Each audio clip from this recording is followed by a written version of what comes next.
give us more details or your opinion on this new coalition of Baste Duterte Rage?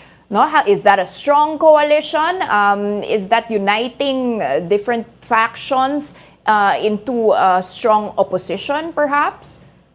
Yeah. If you notice, the Rage Coalition is actually an interesting coalition because it's a coalition basically of, what we might say of, opposing parties or blocks against the administration and otherwise. So the only way that would the thing that we are to wait right now is, will the other forces, for example, align with the administration? So who are these basically forces?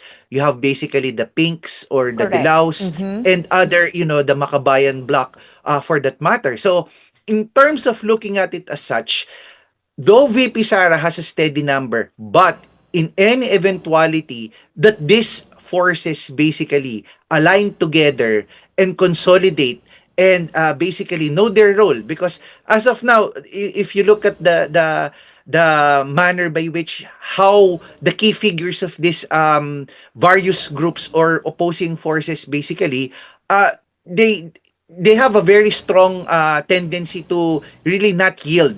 But if someone will be able to consolidate and know their role, and the idea is just to beat VP Sara, so that's another another scenario to look at. So it's really it's really more of consolidating the administration forces, the Pink or the Dilaw and the Makabayan bloc, and coming up with a very formidable candidate with the president and vice presidential slate together with the senatorial slate. And I think they have a formidable chance basically to beat VP Sara, should VP Sara survive this impeachment trial. And your views on that? Why would you think the Pinks, the Yellows would align with the administration rather than with the VP Sara camp? Well, of course, it's really interest, Danny. It's the manner by which, of course, so many things were happened, and Especially with this they're very flood control issue pa rin, ano, Prof, just to well. nuance, especially with these I think, governance issues.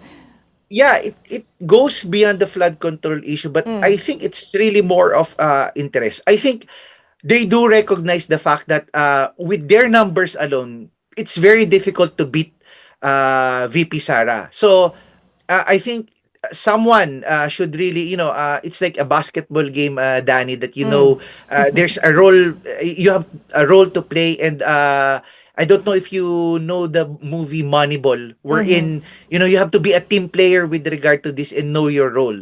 So, but if everybody's gonna be a star player and nobody would like to yield, it's really very difficult to beat VP Sara, kasi at the end of the day ang maghahatian lang ng boto kung sino man yung administration slate at yung manggagaling dito sa forces ng Pink at saka sa Dilaw. And so, So the key really to beat is consolidation, coming up with a unified candidate that they would rally behind. So that's I think the most formidable approach in if this everything goes well with VP Sara.